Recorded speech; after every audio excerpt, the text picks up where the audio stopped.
আখিরাতের টার্গেট বানাই, কারণ মালিক বলেছেন ওমান আরাদাল আখিরাহ ওয়া সাআ লাহা সা'য়াহা ওয়া হুয়া মুমিন ফাউলাইকা কানা সা'য়ুহুম মাশকুরা।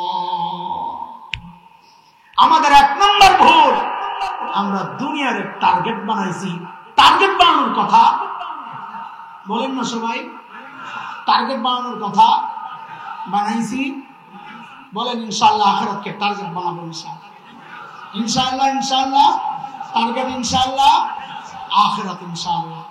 বলেন সফলতার জন্য কয় কাজ জরুরি? এত মুখস্থ আছে, পিছনের পড়া একটু শুনলাম। এক নম্বর হচ্ছে টার্গেট ঠিক করা। ঠিক করা, টার্গেটবিহীন মানুষ কখনোই সফল হয়। আর একজন সুস্থ মানুষ টার্গেটবিহীন চলতেও পারে। আর জীব জন্তুও টার্গেট ছাড়া চলে না। একটা গরু এক জায়গা থেকে আরেক জায়গায় আগায়া যায় কেন? ও ঘাস দেখছে, ওর একটা টার্গেট আছে। ছাগল আগায়া যায় কেন? ও ঘাস দেখছে, ওর একটা টার্গেট আছে। তো জীব জন্তুও টার্গেট অনুযায়ী আগায়। এই জন্য আমরাও যদি সফল হতে চাই, আমাদের প্রথম কাজ হচ্ছে টার্গেট ঠিক করা। বলেন এক নম্বর কাজ কি? দুই নম্বর কাজ হচ্ছে টার্গেট তো ঠিক করলাম, কিন্তু সেই অনুযায়ী কাজ করলাম না, তাও সফলতা আসবে না। তো দুই নম্বর কাজ হচ্ছে টার্গেট অনুযায়ী কাজ করা। বলেন দুই নম্বর কি? এটা একটু বুঝেন। হাকিমুল উম্মত হযরত মাওলানা আশরাফ আলী থানভী রাহমাতুল্লাহি আলাইহির কাছে এক ব্যক্তি আসছে, এসে বলে হযরত আমার জন্য একটু দোয়া করেন। বলে কি দোয়া করব? বলে আমার জন্য আল্লাহ একটা বাচ্চা দেয়। ঠিক আছে, আল্লাহ তোমার নেক সন্তান কবুল করেন। কদিন পর ওই লোক আবার আসছে, হযরত বাচ্চা তো হয় না। মনে করছে হুজুর দোয়া করলে নগদে হয়ে যাবে। হুজুর বাচ্চা তো হয় না। এখন হাকিমুল উম্মত তো উম্মতের হাকিম, ভেতরের বুঝেন রোগ কোন জায়গায়। তা হাকিমুল উম্মত জিজ্ঞেস করতেছেন, আচ্ছা তুমি যে বাচ্চার জন্য দোয়া করো, তুমি বিয়ে করছো না? কেন বিয়ে তো করিনি। তাহলে বিয়ে ছাড়া কেমনে বাচ্চা হয়? তো যেহেতু জাহেল মূর্খ মানুষ এমন এক প্রশ্ন করছে, মাঝে মাঝে এমন প্রশ্নের মুখোমুখি আমরা হই। তা হাকিমুল উম্মত তো বড় আজীব মানুষ, যত উল্টা পাল্টা প্রশ্ন করুক না কেন এমন জবাব দিয়ে দিবেন যে এই লোক জিন্দিগিতে এই প্রশ্ন আর কাউরে করবে না। তা হাকিমুল উম্মত রে ওই লোক জিজ্ঞেস করে, হুজুর আল্লাহ তাআলা চাইলে আমার বিয়ে ছাড়া বাচ্চা দিতে পারেন না? আপনারা কোন পারেন কিনা? আল্লাহ চাইলে কি না পারেন, তাই না? পারে। এখন হাকিমুল উম্মত চিন্তা করছেন, এর যদি কোরআন হাদিস দিয়ে বোঝায়, জাহেল মানতে চাইবে না। হ্যাঁ, তো মনে করবো আল্লাহু আলা কুল্লি শাইইন কাদির, আল্লাহ সব পারেন, এটাও পারেন। ওই যে হযরত মারিয়াম আলাইহিস সালামের আলোচনা হয়েছে, আল্লাহ তাআলা হযরত মারিয়ামের বিয়ে ছাড়া সন্তান দিবেন না? দিবেন। তো হযরত হাকিমুল উম্মত এমন জবাব দিছে, জবাবটা আপনারা বুঝছেন কিনা আপনাদের চেহারা দেখলে আমি টের পাব। আপনাদের চেহারার পরিবর্তন, প্রতিক্রিয়া, এটা দেখলে আমি বুঝবো জবাব বুঝছেন কিনা আপনারা। এই জন্য একটু মনোযোগ লাগবে জবাবটা বোঝার জন্য। তা হাকিমুল উম্মত বলেন, হ্যাঁ বিয়া ছাড়াও আল্লাহ তোমার বাচ্চা দিতে পারে, তবে তোমার কষ্টটা একটু বেশি হইব আর কি। বুঝছেন? আল্লাহ জানে, বুঝেন নাই, অনেকেই বুঝেন নাই। আমি বলছি আমি চেহারা দেখেই বুঝতাম যে বুঝছেন কিনা।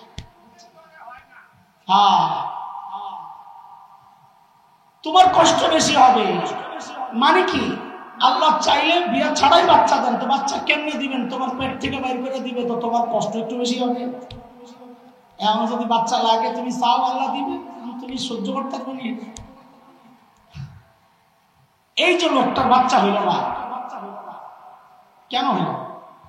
সফল কেন হইল না? সে টার্গেট তো করছে বাচ্চা, কিন্তু টার্গেট অনুযায়ী কাজ করে। সফলতার জন্য কয় জিনিস জরুরি? এক নাম্বার টার্গেট ঠিক করা, দুই নাম্বার টার্গেট অনুযায়ী কাজ করা, তিন নাম্বার হচ্ছে সেই কাজটাও নিজের মন মতো করলে হবে না, নিয়ম মতো করা লাগবে। নিয়মের বাইরে যায় আপনি কাজ হাজার করেন, সফল হওয়ার সম্ভাবনা নেই। এই তিনটা কথা, সফলতার জন্য যে তিনটা কথা বললাম, 1 নাম্বার টার্গেট ঠিক করা, 2 নাম্বার টার্গেট অনুযায়ী কাজ করা, 3 নাম্বার সেই কাজটা নিয়ম মতো করা। এই তিনটা কথা আল্লাহ সুবহানাহু ওয়া তাআলা আমি যে আয়াতে কারীমা পড়েছি ওই আয়াতে আল্লাহ বলেছেন। আল্লাহ কি বলেন? ওয়ামান আরাদাল আখিরাহ ওয়া সাআ লাহা সা'য়াহা ওয়া হুয়া মুমিন ফাউলাইকা কানা সা'য়ুহুম মাশকুরা। আল্লাহ বলেন আখিরাতকে টার্গেট বানাও, সেই অনুযায়ী কাজ করে যে, এবং নিয়ম মতো মানে ঈমানের সাথে আমার দেখানো, আমার বলা, আমার জানানো, আমার শেখানো, আমার হাবিবের শেখানো রাস্তায় যখন করবে, তো আল্লাহ বলেন ফাউলাইকা কানা সা'য়ুহুম মাশকুরা, তার কাজ আমি বিফলে যেতে দেব না, আমি তাকে অবশ্যই এর জাযা দিয়ে দিব। পরামর্শ হয়েছে নি? বলেন সফলতার জন্য কয় কাজ জরুরি? 1 নাম্বার টার্গেট ঠিক করা, 2 নাম্বার টার্গেট অনুযায়ী কাজ করা, 3 নাম্বার নিয়ম মাইনা করা। মাশাআল্লাহ, এই যে সফলতার জন্য 3টা কাজ, আমরা ব্যর্থ কেন হই? আমরা এই 3টা না করে বরং এর উল্টাটা করি, 4টা এমন ভুল করি যে জিন্দেগিতে আর সফল হওয়ার কোনো রাস্তা থাকে না। আজকের আলোচনার মূল বিষয় হচ্ছে এটা, যে আমরা আসলে সফল যে হই না, সেটা দুনিয়ায় হোক আখিরাতের জন্য হোক, না হওয়ার পেছনে মূল কারণ কি? বলে সাধারণত আমরা মৌলিকভাবে 4টা ভুল করি। এই ভুলের কারণে আমরা আগাইতে পারি না, দুনিয়ায় ব্যর্থ হই, আখিরাতেও ব্যর্থ। বলেন মৌলিক ভুল কয়টা? সবাই বলেন 4টা। আজকে 4টা মৌলিক ভুল আপনাদেরকে মুখস্থ করাবো ইনশাআল্লাহ। উদ্দেশ্য কি? দেখেন এই ভুলগুলো এমন না আমি এই ভুলের ঊর্ধ্বে, ভুল বুঝার কোনো কারণ নাই। আমি বরং মনে করি এই ভুলগুলোর মধ্যে সবচেয়ে বেশি ডুবে আছে আমি, এই রোগের সবচেয়ে বড় রোগী আমি। বলে আপনি রোগী, আপনি কথা কোন কেন? চিকিৎসা তো ডাক্তার করবে, রোগী চিকিৎসা করে নাকি? আমি চিকিৎসা করতেও আসি নাই। এটাও আমাদের বড়দের শেখানো রাস্তা।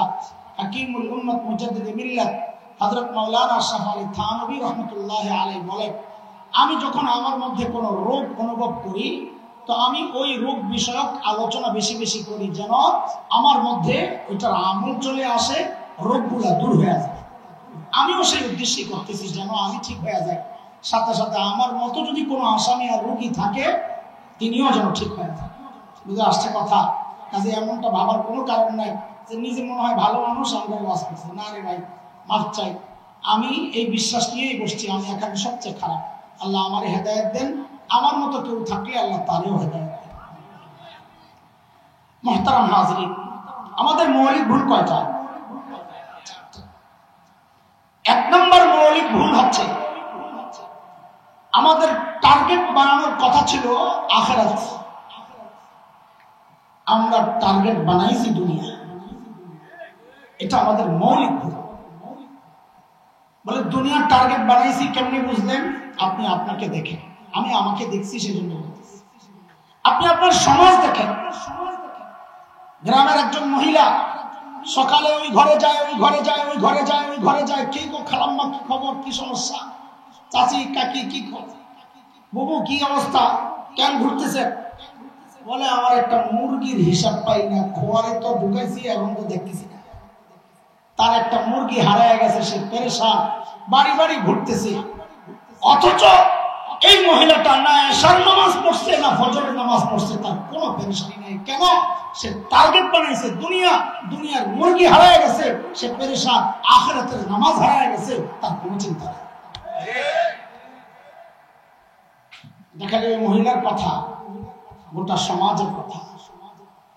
গোটা সমাজের কথা, গুনাহ হয় আমার কোনো পেরেশানি নেই, আমল ছুটে যায় কোনো পেরেশানি, ব্যবসায় লস, তাবিজের জন্য দৌড়ায়, কত পেরেশানি, অথচ আখিরাতের ক্ষতি হয়ে যাচ্ছে কোনো খবর নেই। মাঝে মাঝে মজা করে আমি বলি, আমার খ্রিস্টান হওয়ার কোন অফার টফার যদি আসে এখন বললে আবার কি বানান ডরেও বলতে কষ্ট লাগতেছে। আচ্ছা ধরেন কেউ সে বললো আমি ইমান বিক্রি করবো, খ্রিস্টান হয়ে যাবে, বড় কোন পিসাব, আমার বাদ দিয়ে আমার জায়গায় একজন বড় পিসাব বসান, আসলেই বড় পিসাব, হঠাৎ ঘোষণা দিলেন আমি আমার ইমান বিক্রি করবো, খ্রিস্টান হয়ে যাবে। এখন খ্রিস্টান মিশনারিরা তো এই তালেই থাকে, বড় মুরগা একটা ধরতে পারলে আশেপাশের কেউ যা আছে সবাই পিসাব একটারে খ্রিস্টান বানাইতে পারলে মুরিদান সহ বোনাস। অগত টার্গেটে এমন থাকে সমাজের কোন নেতৃস্থানীয় কাউকে ধরা যায় কেন, তো বলে ইমান বিক্রি করবা কত, বলে দাম বলো, তো বলে দাও বড় যেহেতু 1 কোটি, আর দিছে ধমক, ঘাট কেন ধমক, অনেক সময় যারা দোকানদারি করে ওরা বুঝবে ভালো, দোকানে মাল কিনতে গেছে, কাস্টমার দামাদামি করে, এখন এমন দাম বলছে দোকানদার বুঝছে ও আসলে এই মাল চিনে না, এই মাল চিনলে ও এই দাম বলতো না, ধমকায় ভাই আপনার দোকানে যান। তো ওই পিসাবকে যেহেতু 1 কোটি বলছে, পিসাব বুঝছে যে আমার ইমানের দাম বুঝে নাই, বলে এমন ধমক দিছে, ওরা যায় আলোচনা করছে একটা কাজ কর, পিসাবকে আরেকটু বড় অফার, তার একটু বড় অফার দিচ্ছে, হুজুর 2 কোটি 10 কোটি, মনে করছে হুজুর তো এইবার খুশি হয়ে যাবে, হুজুর দিচ্ছে আরো জোরে ধমক, ভাই মনোযোগ নষ্ট, আর মনোযোগ নষ্ট করা যাবে না, সবাই মনোযোগ দিয়ে শুনবেন, আমারও মনোযোগ দিয়ে বলার পরিবেশ করে দিবেন।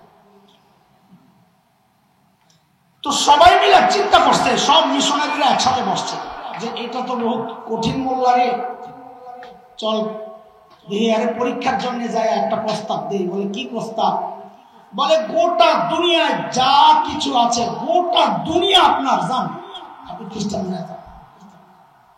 তো যায় প্রস্তাব দিয়েছে, হুজুর নতুন এক প্রস্তাব লয়ে এসেছে, বলে কি, বলে গোটা দুনিয়া সব আপনার, তাও আপনি খ্রিস্টান হয়ে যান। এবার তো বেচবেন যেহেতু এর চেয়ে বেশি দাম তো আর পাইবেন না, গোটা দুনিয়া।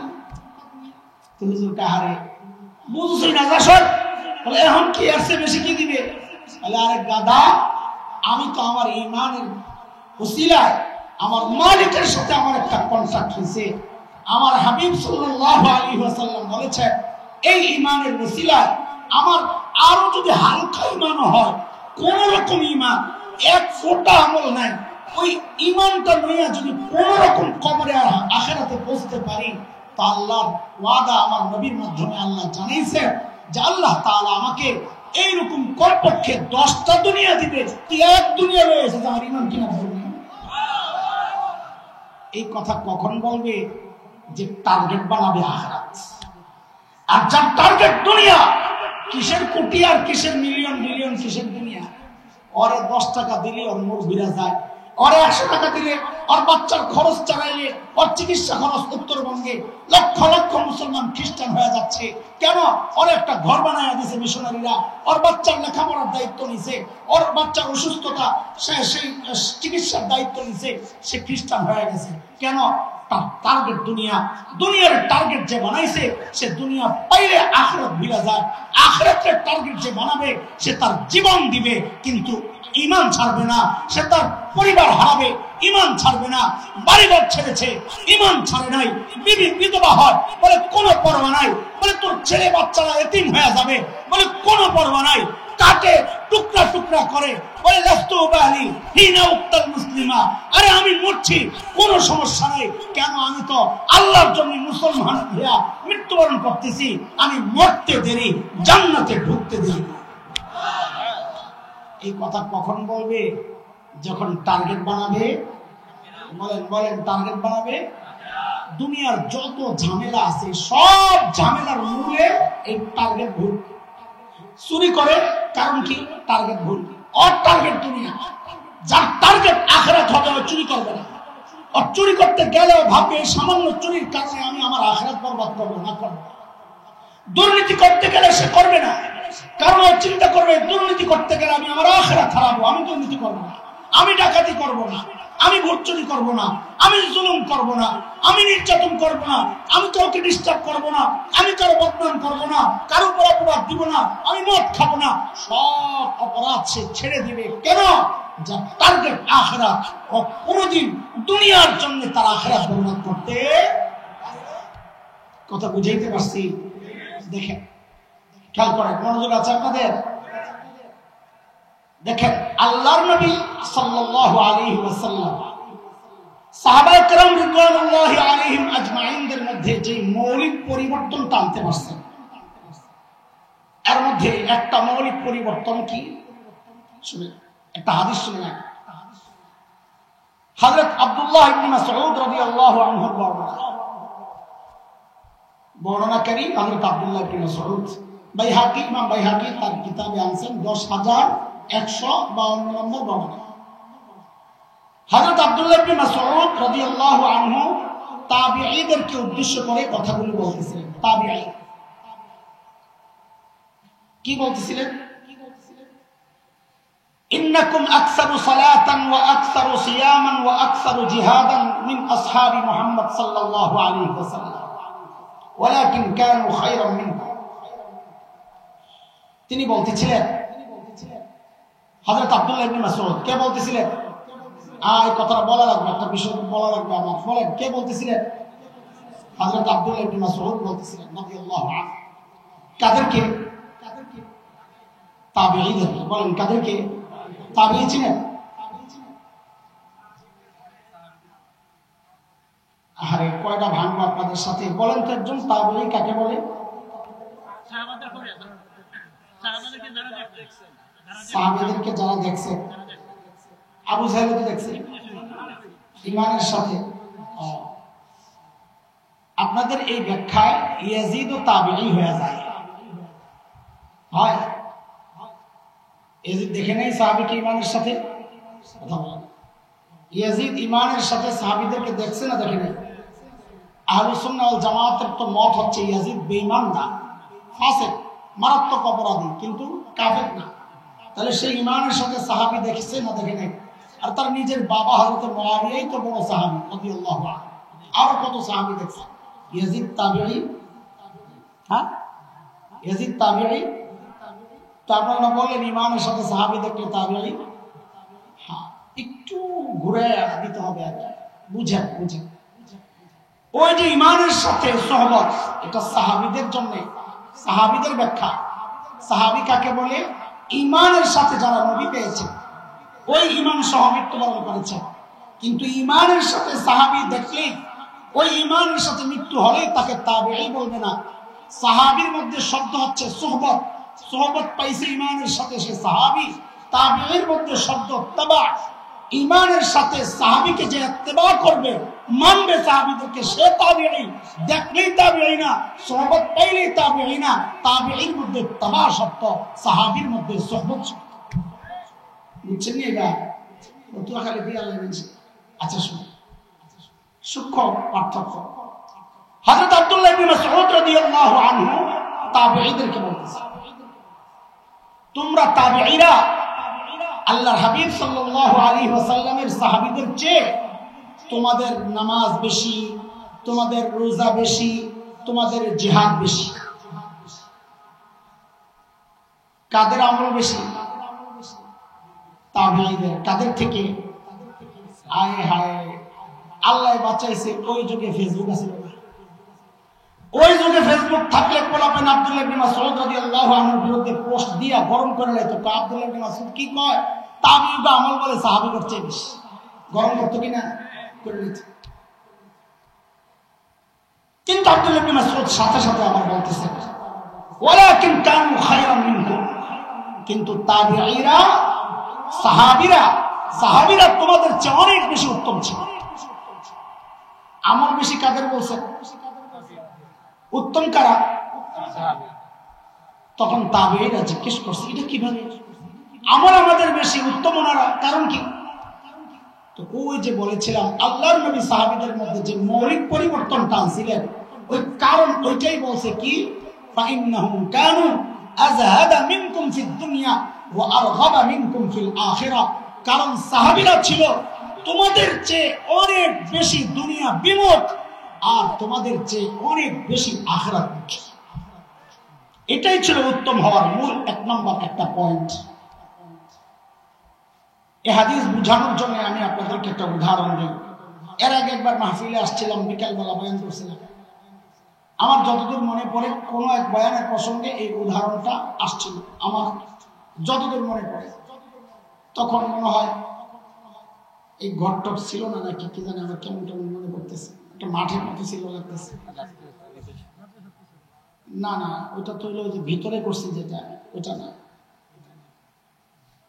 মাহফিল আসছিলাম বিকালবেলা, মাগরিবের পরে বয়ান করছিলাম ওদিকে। ও আচ্ছা আচ্ছা, পিছনে। এই তোর জন্য চিন্তিছি না যে এখন তো ভরা লাগে, তখন খালি খালি লাগছে। পাশে একজন মুরব্বীও বসা ছিলেন, ইনি নাকি না আরেক মুরব্বী? আচ্ছা ছিলেন, ঠিক আছে ঠিক আছে। তো বুঝেন এই যে কথাটা সাহাবীরা আমাদের চেয়ে দুনিয়া বিমুখ বেশি, আখিরাত মুখী বেশি, এটা একটা উদাহরণ দিয়ে বুঝে। দেখেন আমরা ছোটবেলায় লেখাপড়া করছি, খেলাধুলাও করছি, করছেন না বা করছে? আমার উপরে একা দিয়ে না খামাখা বলেন, আপনারা মুরব্বীরা করছেন নি, খেলছেন নি?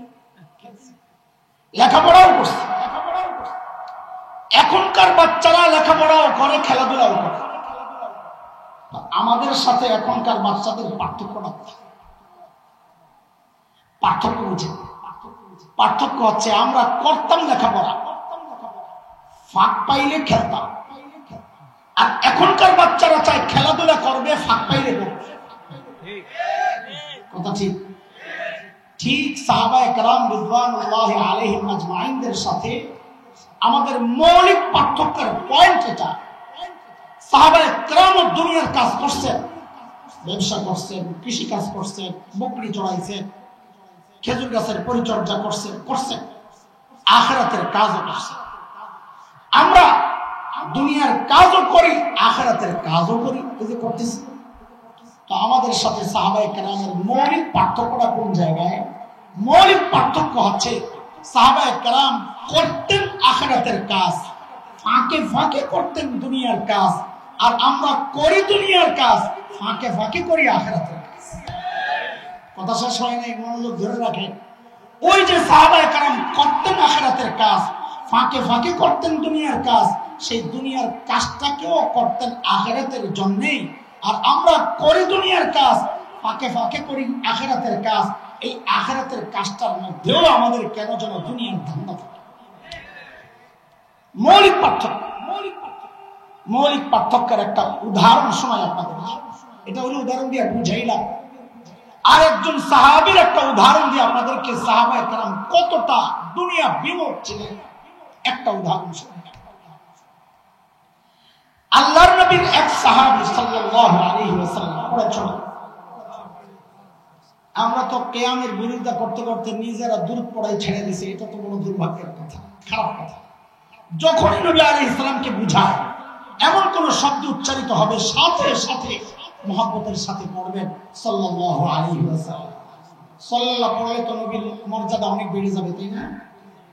জি কইতাছে। আমি আপনি সারা জিন্দেগি সাল্লাল্লাহু না পড়ে খালি গাইলাই, তাও আমার নবীকে আল্লাহ মাকামে মাহমুদ যে প্রশংসিত জায়গা দিয়েছেন, এটা একটু হেরফের হবে না। আর সাল্লাল্লাহু পড়বা আমি আমার নিজের মর্যাদা বাড়ানোর জন্য। বুঝে আসছে কথা? আল্লাহর নবী সাল্লাল্লাহু আলাইহি ওয়াসাল্লামের এক সাহাবী হযরত সাঈদ ইবনে আমির আল-জুমাহি রাদিয়াল্লাহু আনহু, দেখেন গাল গল্প করে টাইম পাস করার সময় আমার নাই, অনেক জরুরি কথা রয়ে গেছে। এই যে গল্প বলছি, নির্ভরযোগ্য কিতাব থেকে নেওয়া গল্প। এটা আরবের বিখ্যাত লেখক আব্দুর রহমান রফাত বাশা রাহিমাহুল্লাহ, সাহাবায়ে কেরাম রিদওয়ানুল্লাহি আলাইহিম আজমাইন ওই শেকলের মাথাটা নাকের ছিদ্র দিয়ে ঢুকাইয়া পায়খানার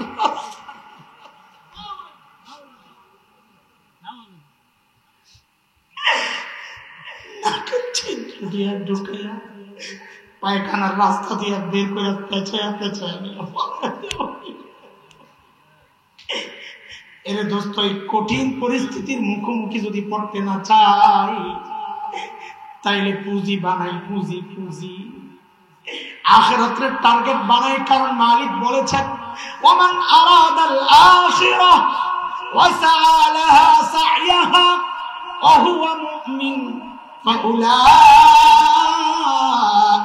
কানা সা'য়ুহুম মাশকুরা। আমাদের এক নম্বর ভুল, আমরা দুনিয়ার টার্গেট বানাইছি। টার্গেট বানানোর কথা বলেন না সবাই, টার্গেট বানানোর কথা বানাইছি।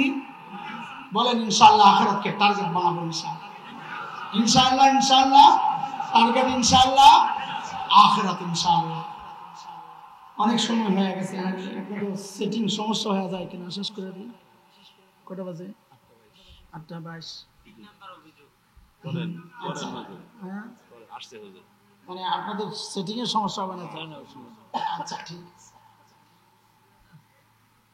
2 নাম্বার, আমাদের 2 নাম্বার ভুল, মৌলিক ভুল এগুলা। মেহনত করা দরকার, রুহের মধ্যে মেহনত চলতেছে, বস্তুর মধ্যে আমরা বস্তুবাদী হয়ে গেছি। আরে আমাদের দিনই কাজও বস্তুর মধ্যে মেহনত চলতেছে। আমি একটা উদাহরণ দিলে বুঝবেন। মাহফিলের পোস্টার বানায় মসজিদের পক্ষ থেকে, মাহফিল পোস্টারে কি লেখে? মসজিদের উন্নয়ন কল্পে বিশাল ওয়াজ মাহফিল। আসলে হওয়া দরকার ছিল মুসল্লিদের ঈমান আকীদার উন্নয়ন কল্পে ওয়াজ মাহফিল। কেন? কারণ কি? ওই মসজিদ সাজাইতে হবে, মুসল্লি সাজুক না সাজুক সাথে কিছু যায় আসে না। এটা আমাদের মৌলিক আরেকটা মেহনত দরকার, রুহে মেহনত চলতেছে বাহিরে। এই জন্য আমরা দুনিয়াও হারাই, আখিরাতও হারাই। সময় লম্বা নাই, যেহেতু আমি কথা, আমার তো আসলে আপনাদের টাইম থাকলেও আমারও তো একটা সেটিং আছে। আমি তো দূরে যাবো অনেক, ভাই খুব মহব্বত করে আমার মাহফিলওয়ালারা। সবচেয়ে বেশি যারা ফোন দেন, বেশি ফোন দেন, জ্বালায় আলাদা, এই লিস্টের শীর্ষকের মধ্যে একজন আপনাদের মাদ্রাসার মুতামিম সাহেব। আমি রাগ করি না এমন পর্যন্ত, আজকে কর কারণে হয়তো সামনে একটু কমায় দিব আর কি। মহব্বতের প্রকাশ, মহব্বত করে, সেই জন্য মাহফিল আমার সেই সোনার গায়ে। তারপরেও বলছি ঠিক আছে জান, আপনার মাদ্রাসার মাহফিল একসময় যাই, আমি একটু বয়ান করে দিয়ে আসি। তো সেই জন্য আসা, এই জন্য আর দেরি করো। 3 নম্বর মৌলিক ভুল আমাদের, এটা বুঝার জন্য একটু বুঝে। আমাদের এই বাহিরটা দেখে, আমার চেহারা আপনারা দেখতেছেন, টুপি দেখতেছেন, জামা, তো এই বাহিরটা দেখে মাখলুক মানুষ, আর ভেতরটা দেখেন কে? হাদিসের কথা, মুসলিম শরীফের রিওয়ায়াত আসছে, ইন্নাল্লাহা ইয়ানজুরু, ইন্নাল্লাহা লা ইয়ানজুরু ইলা সুওয়ারিকুম ওয়া আমওয়ালিকুম ওয়ালাকিন ইয়ানজুরু ইলা কুলুবিকুম ওয়া আ'মালিকুম। আল্লাহ তাআলা তোমাদের বাহ্যিক দেখেন না, মাল দেখেন না, আল্লাহ দেখেন তোমার আমল এবং তোমার কলব। তাহলে আল্লাহ দেখেন ভিতর, মানুষ দেখে, বলেন বলেন, আল্লাহ দেখেন ভেতর, মানুষ দেখে। আমরা কতটা খারাপ চিন্তা করেন যে আমিও আসি আসামি। আপনারা মনে করেন আমি আসামি না, আমিও আসামি, আমি আগে বলে গেছি। আমরা কতটা খারাপ, যেটা মালিক দেখেন, খালিক দেখেন, ওইটার মধ্যে ওইটাকে পরিষ্কার পরিচ্ছন্ন রাখার ফিকির আমাদের মাথায় নেই। যেটা মানুষ দেখেন, ওইটাকে সুন্দর করার জন্য আমাদের কত টেনশন আর কত পেরেশানি। বিশেষ করে আমাদের মা বোনদের একটু লাগছে দাগ, এটার খালি আয়নায় যাইবো, সুনু মাখবো, মলম মাখবো, এটা মাখবো, খালি হারাদিন খালি এমনই করে। আরেক বড় বোনের পরামর্শ চা, বোনকে তোমারও তো বর্ম ছিল, কেমনি দূর করছো, একটু পরামর্শ দাও। কত পেরেশানি, অথচ আখলাক নষ্ট, ভেতর নষ্ট, তার কোনো পেরেশানি নাই।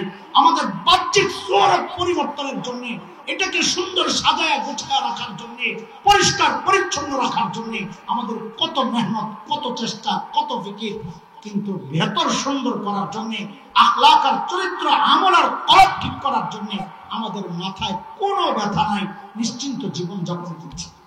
কত ঠিক নেবেছে। আসামি দেখা ঠিক কর না আর কি, আমার বইলা বের করা যায় না, আমিও আসামি, আমরা এক দলে দলে এক ভাই। ওই যে বলেছিলাম আল্লাহর নবী সাল্লাল্লাহু আলাইহি ওয়াসাল্লাম সাহাবীদের মধ্যে যে মৌলিক পরিবর্তনগুলো আনতে পারছিলেন,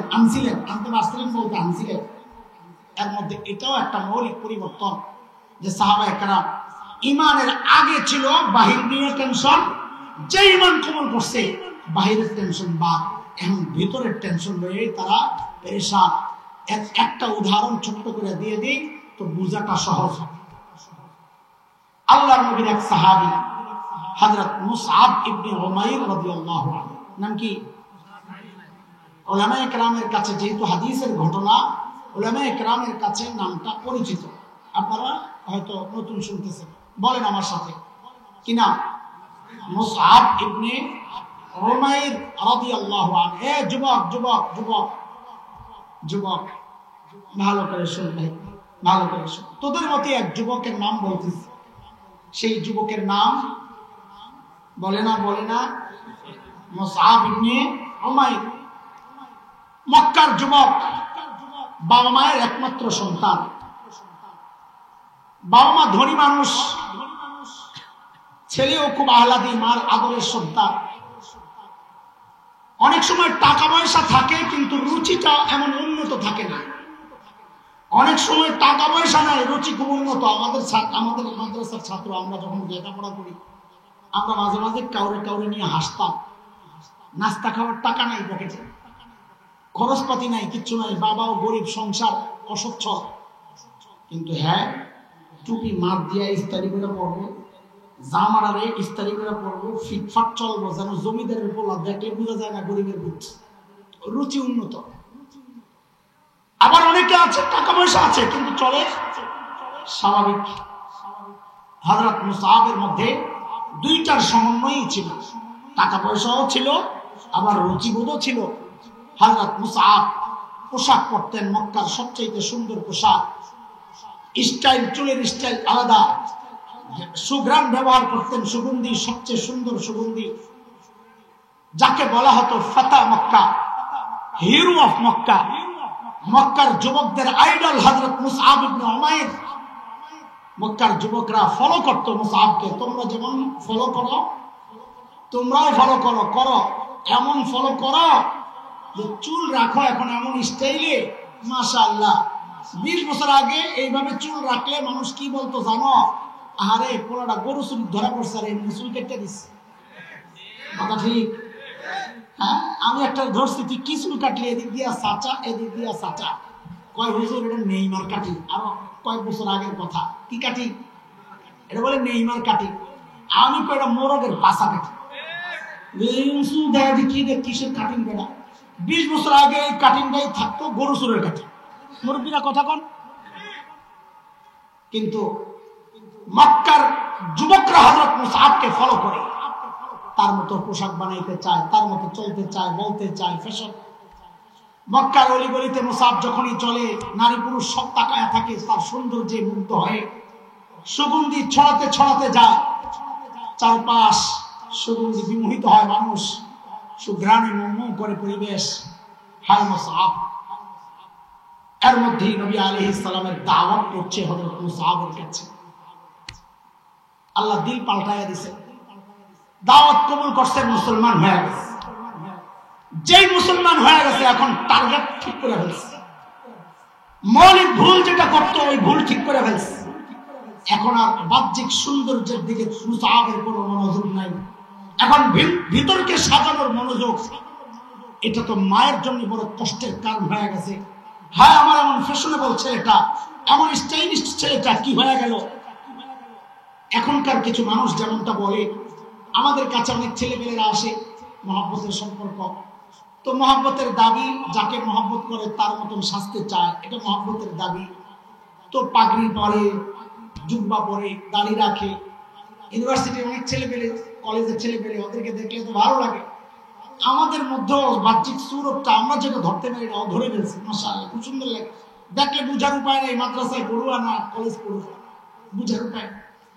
তো মাঝে মধ্যে এই কথা আমাদের শুনতে হয়। আমার ব্যাপারে এক বাবা বলছে, এক বাবার কথা এটা। কি বলছে? যে এই মোল্লার কাছে যাইয়া আমগো মহল্লার সবটি পোলাপাইন বরবাদ হয়ে গেছে।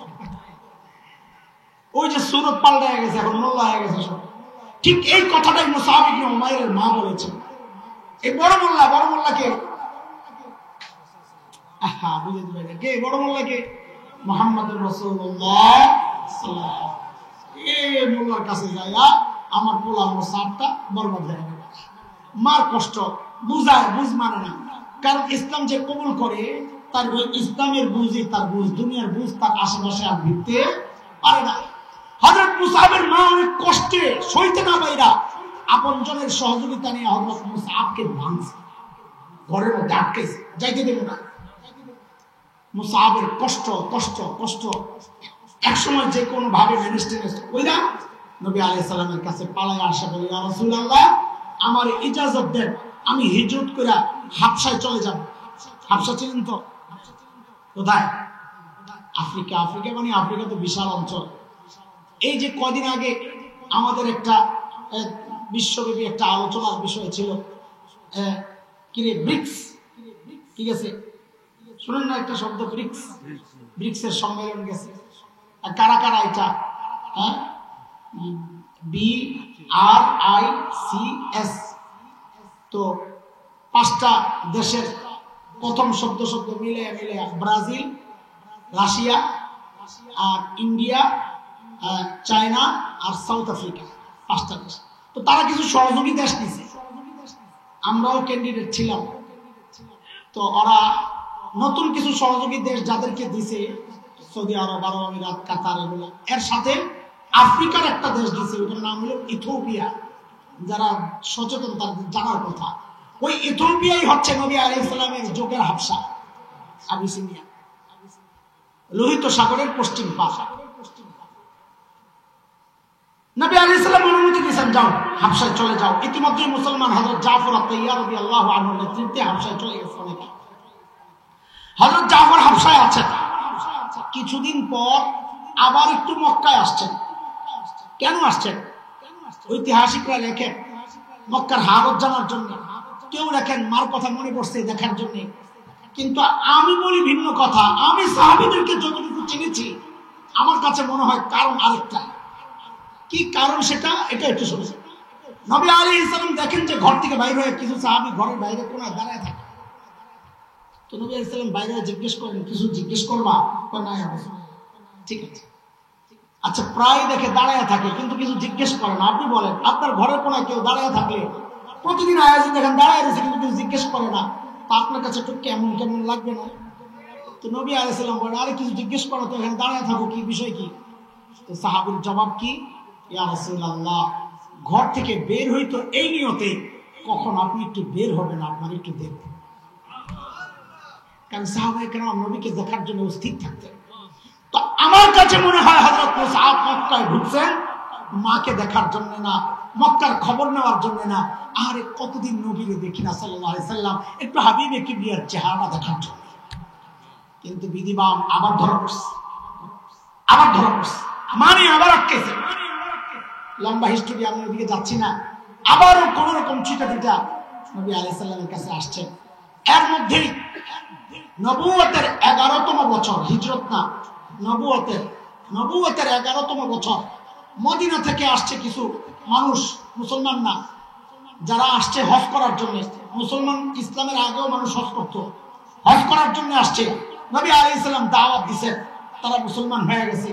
বায়াত আকাবা হয়েছে, প্রথম বায়াত আল উলা, তারা চলে গেছেন। এই বায়াত হয়েছে চুক্তি, আপনি মদিনায় আসলে সর্বোত্তম সহযোগিতা আমরা করবো, আসেন, ওয়েলকাম। তো এটা করে তারা চলে গেছে। খুব খেয়াল করে, দ্বিতীয়বার নবুয়তের 12তম বছর যারা মুসলমান হয়েছেন তারা তো আসছেনই আবার হজ করার জন্য, সাথে অনেক মানুষ আসছেন যারা মুসলমান না, আসছে হজ করার জন্য। নবী আলাইহিস সালাম তাদেরকেও দাওয়াত দিলেন, সবাই মুসলমান হয়ে গেল। আবার বায়াত হইল, বায়াতে আকাবা আস-সানিয়া, দ্বিতীয় বায়াত হইল। ওই সময়ে সাহাবায়ে কেরাম, মদিনার সাহাবীরা নবী আলাইহিস সালামকে বললেন, ইয়া রাসূলুল্লাহ, আমরা মুসলিম, নতুন মুসলমান, আমাদের তালিম দরকার, শিক্ষা দরকার, তো আমাদের জন্য একজন শিক্ষক দেন। আর আমাদের অন্যান্য ভাই যারা মুসলমান হন নাই তাদের কাছে দাওয়াত পৌঁছানোর জন্য একজন দায়ী, একজন মুবাল্লিগ দেন, যিনি দাওয়াত দিয়ে মুসলমান বানাবেন।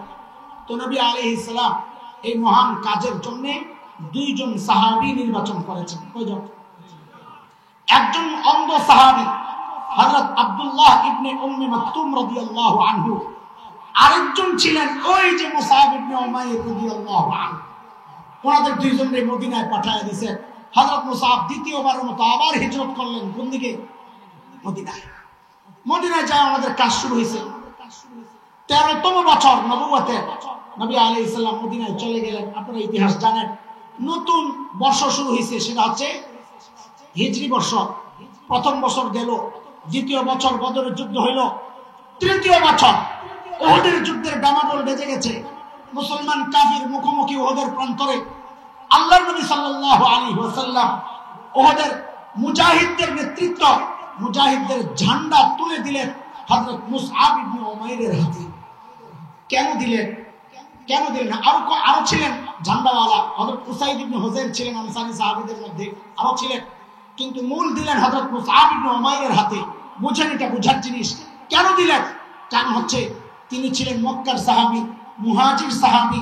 মুহাজির সাহাবীদের একটা আস্থার জায়গা তিনি, আবার যেহেতু আনসার সাহাবীদের শিক্ষক ছিলেন, তো আনসারদেরও একটা আস্থার জায়গা, ভরসার জায়গা। এই জন্য নবী দুই পক্ষের ভরসার জায়গা যিনি, সেই মুসআব ইবনে উমাইরের হাতে কি তুলে দিলেন? বলেন না, ঝান্ডা তুলে দিলেন। লড়াই চলছে, বীর বিক্রমে লড়াই করতে করতে হযরত মুসআব শহীদ হয়ে গেলেন। মুসলমান বাহ্যিকভাবে উহুদের যুদ্ধে পরাজিত হয়েছে। যুদ্ধ শেষ, কাফেররা চলে গেছে। নবী আলাইহিস সালাম হুকুম করলেন লাশগুলো জমা করো। লাশ জমা করা হলো। কয়টা লাশ? উহুদের যুদ্ধে 70টা লাশ।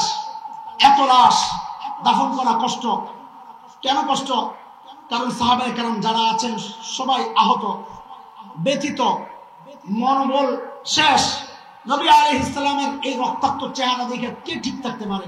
আরে আমার মতো দুর্বল ঈমানওয়ালাও তো ঠিক থাকার কথা না, সেখানে আশিকগুলা, এই পাগলগুলা কেমনে ঠিক থাকে? এটা তো অসম্ভব, মনোবল নাই। তারপর নবী আলাইহিস সালাম এই জন্য বললেন, এক কবরের মধ্যে দুইজন করে ঢোকাও। এক কবর, লাশ কয়টা? বলেন না। আপনারা জানেন এটা শহীদদেরকে দাফন করার কিছু মাসআলা আছে। গোসল ছাড়া দাফন দিতে হয়, জানেন তো? যেই কাপড়ে শহীদ হয়েছে ওই রক্তাক্ত কাপড় সহ দাফন দিতে হয়। কেন? এটা হাদিসের কথা। আহা, যখন ইসরাফিল সিংহায় ফু দিবেন, কবর থেকে আমরা তো উঠবো সবাই আমাদের মতো করে, কিন্তু যারা শহীদ তারা যখন উঠবে তাদের শরীর থেকে তাজা রক্তগুলো টপ টপ করে পড়তে থাকবে, আর ওই রক্ত থেকে নিষ্পাম্বরের গ্রাম বের হতে থাকবে। ও আল্লাহ, শাহাদাতের মৃত্যু নসিব।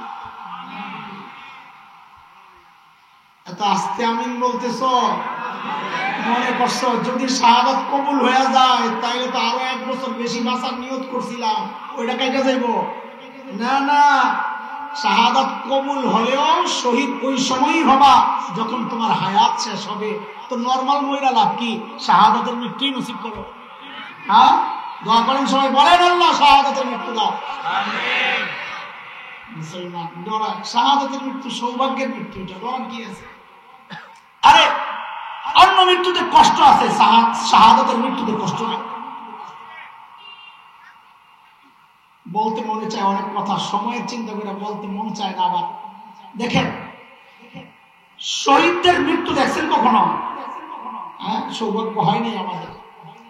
ছবি ভিডিও যদি দেখে থাকেন তো দেখবেন চোখ প্রাণ নারী বলি বের করা, হাত কাটা, পা কাটা, কিন্তু দেখবেন শহীদের মুখের মধ্যে, ঠোঁটের মধ্যে মুস্কি হাসি লেগে আছে, একটা মুস্কি হাসি দিয়ে আছে। আল্লাহু আকবার। এত আসতে কেন? প্রশ্ন হচ্ছে কেন শহীদের মুখে মিষ্টি হাসি কেন? এত কাটাকাটি হইলেও ব্যথা পায় না? হ্যাঁ, এটা একটু বুঝেন আপনারা। ছোট্ট কথা, উলামায়ে কেরাম মজা পাবে, ইলমি কথা। হযরত ইউসুফ আলাইহিস সালাতু ওয়াস সালাম তার সৌন্দর্যে মুগ্ধ হইয়া মিশরের মেয়েরা হাত কেটেছিল, কিসসা জানেন তো? কোরআনে সূরা ইউসুফে আসছে, ওয়াকাত্তানা আইদিয়াহুম ওয়া কুলনা হাশা লিল্লাহ মা হাযা বাশারা ইন হাযা ইল্লা মালাকুন কারীম। হাত কাটে আর বলে এটা মানুষ না, মানুষ না, এটা ফেরেশতা, সম্মানিত ফেরেশতা। আচ্ছা, মিশরের মেয়েরা এই যে হাত কাটতেছে, আমার ব্যথা পায় না? খবর নাই। কেন? ওই যে সৌন্দর্য মুগ্ধ হয়ে পাগল হয়ে গেছে। এইবার বলেন, এই যে সৌন্দর্য মুগ্ধ হয়ে পাগল হয়েছে, এখানে দৃষ্টি বিনিময় চলছে, তাকাইছে কয় পক্ষ? হযরত ইউসুফ আলাইহিস সালামও কি তাকাইছিলেন? কথা বলেন তো, কয় পক্ষ তাকাইছে?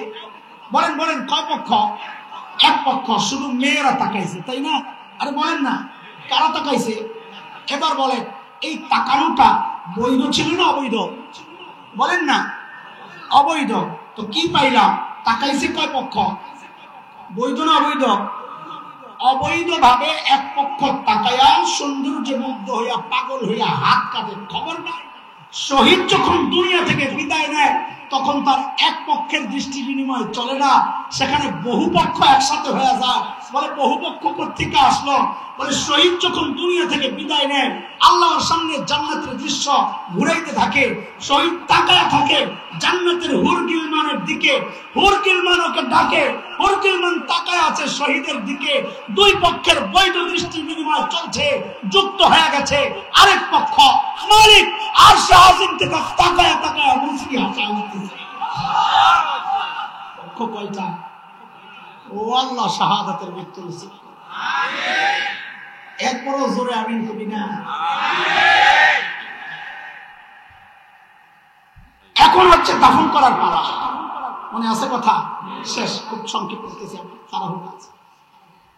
হযরত আব্দুর রহমান ইবনে আউফ, বুখারীর বর্ণনা এটা, বুখারীতে দুইজন বর্ণনাকারী হাদিসের, হযরত খাব্বাব ইবনে আরিত রাদিয়াল্লাহু আনহু একজন, আরেকজন হযরত আব্দুর রহমান ইবনে আউফ রাদিয়াল্লাহু আনহু।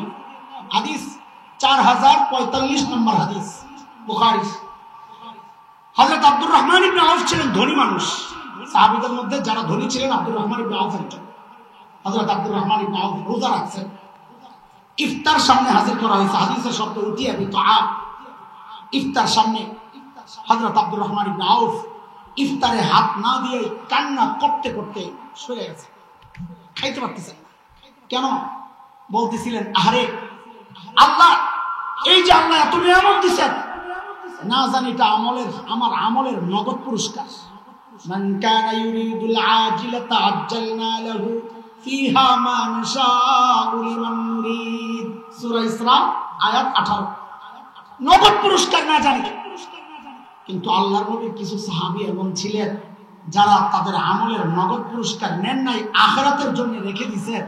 তখন হযরত মুসআবের ঘটনা শোনাইতেছেন যে আমরা মুসআবকে যখন উহুদের মাঠে দাফন করতে নেই, তো যেহেতু তার পরিধেয় কাপড় দিয়েই তাকে দাফন করতে হবে, এখন কাপড় কই, যায়া দেখি মুসআবের সাথে একটা মাত্র ছোট্ট চাদরের টুকরা দিয়ে কোন রকম সতর্ক ঢেকে রাখছে মুসআব। বলে চাদরটা এত ছোট, আমরা দাফন করতে যখন গেছি, হযরত আব্দুর রহমান ইবনে আউফের বর্ণনার শব্দ এটা, ইন গুতিয়া বিহা রাসু বাদাত রিজলাহ ওয়া ইন গুতিয়া বিহা রিজলাহ বাদা রাসু। যখন তার মাথা ঢাকতে যাই, দেখি পা খালি হয়ে যায়, আর যখন পা ঢাকতে যাই তখন মাথা খালি হয়ে যায়। ছোট্ট এক টুকরা কাপড় পুরা বডিটা ঢাকার মতো সাজে ছিল না দোস্ত। হযরত আব্দুর রহমান ইবনে আউফের বর্ণনা আরেক দিকে চলে গেছে। খাব্বাব ইবনে আরিতের ঘটনা সামনে আগেছে। হযরত খাব্বাব বলেন, আমরা নবী আলাইহিস সালামের কাছে গেলাম, ইয়া রাসূলুল্লাহ, মুসআবকে দাফন করার মতো কোনো কাপড় তো নাই, মাথা ঢাকলে পা খালি হয়ে যায়, পা ঢাকলে মাথা খালি হয়ে যায়, এখন কি করব? আল্লাহর নবী বলে, মাথাটা ঢাইকা দাও, পায়ের উপর ইসখির নামক একটা ঘাস আছে আরবের, বলে পায়ের মধ্যে ঘাস দিয়ে দাও। আরে যে মানুষটা ছিল মক্কার সবচেয়ে স্টাইলিশ মানুষ মুসআব, ফাতা Mecca, hero of Mecca, model of Mecca, মক্কার মডেল স্টাইলিশ পুরুষ যুবক সেই মুসআব যখন ইসলাম ভেতরে ঢুকছে তখন তার টার্গেট বাহ্যিক সৌন্দর্যের পেছনে নাই। এটা আমাদের মৌলিক ভুল। এটা তো হাসান জামিলের ভুল। মাঝে মাঝে খুব হতাশ হয়ে যায়, এত জামা কাপড়, আরে ওই এক টুকরা কাপড় সহ রক্ত টকটক করা অবস্থায় মুসআব যদি সামনে দাঁড়ায় যায় যে এত কাপড় লইয়া ইসলাম মানছ, আমি এক টুকরা কাপড়।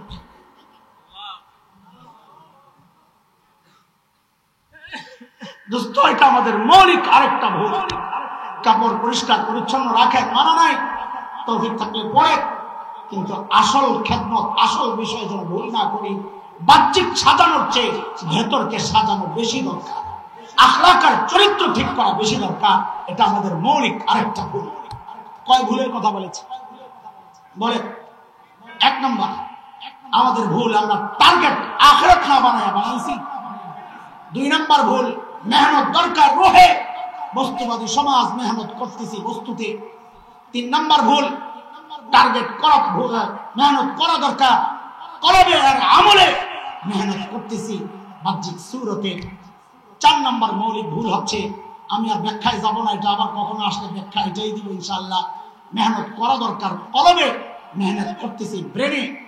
হ্যাঁ, স্কিল ডেভেলপমেন্টের নামে সন্তানকে কত কিছু শিখাই, কম্পিউটার, ইন্টারনেট, এটা ওইটা ওইটা সব শিখাই। রেজাল্ট কি? পত্রিকা ওয়ালাদের রিপোর্ট। উচ্চ শিক্ষার হার যত বাড়ছে, বাবা মার সাথে সন্তানের দূরত্ব তত বাড়ছে। কেন? কারণ ভুল করছেন আপনি। এখানে মেহনত করছেন, এখানে করেন নাই। এখানে যদি করতে, সন্তান আপনাকে ফালায়া যেতে পারে না।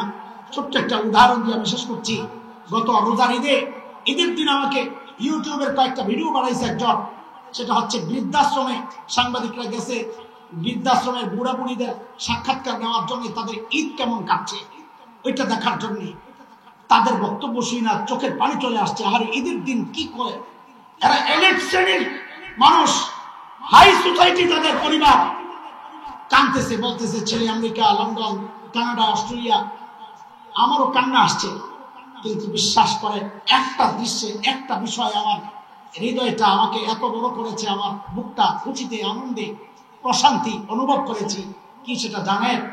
একজন বুড়ি বলে নাই আমি হাফেজের মা, একজন বুড়া বলে নাই আমি আলেমের বাবা। কেন হবে না? এটা বলতে পারে না, কারণ এই মাদ্রাসা ওয়ালারা কলমের মধ্যে মেহনত করে বাচ্চাদেরকে খেলা দেয়। ওই বাচ্চা মনে করে আমার পায়ের নিচে আমার জান্নাত, ওই জান্নাত ছাইরাও যাবে কোথায়? এটা আমাদের মৌলিক আরেকটা ভুল। সব ভুল ঠিক করে সফলতার জন্য কয় কাজ জরুরি? 3 কাজ জরুরি। কয়টা? 3টা বলেন। 1 নম্বর টার্গেট ঠিক করা, 2 নম্বর টার্গেট অনুযায়ী কাজ করা, 3 নম্বর নিয়ম মতো করা। তো সফলতা আমার পদধূলি নিবে, সেই কথাটাই আল্লাহ তাআলা, আমি যে আয়াত পড়েছি আয়াত আল্লাহ বলেছেন, মালিক বলেন, ওয়ামান আরাদাল আখিরাহ ওয়া সাআ লাহা সা'য়াহা ওয়া হুয়া মুমিন ফাউলাইকা কানা সা'য়ুহুম মাশকুরা। আল্লাহ সুবহানাহু ওয়া তাআলা ভুলগুলো শুধরে যেভাবে চললে সফলতা আসবে সেভাবে চলা তৌফিক দান করেন। দোয়া করে যাই, আল্লাহ এই মাদ্রাসাকে দারুল দেওবন্দের মতো কবুল করেন, আমিন। আমিও দোয়া চাই। ওয়া আখিরু দাওয়ানা আলহামদুলিল্লাহি রাব্বিল আলামিন।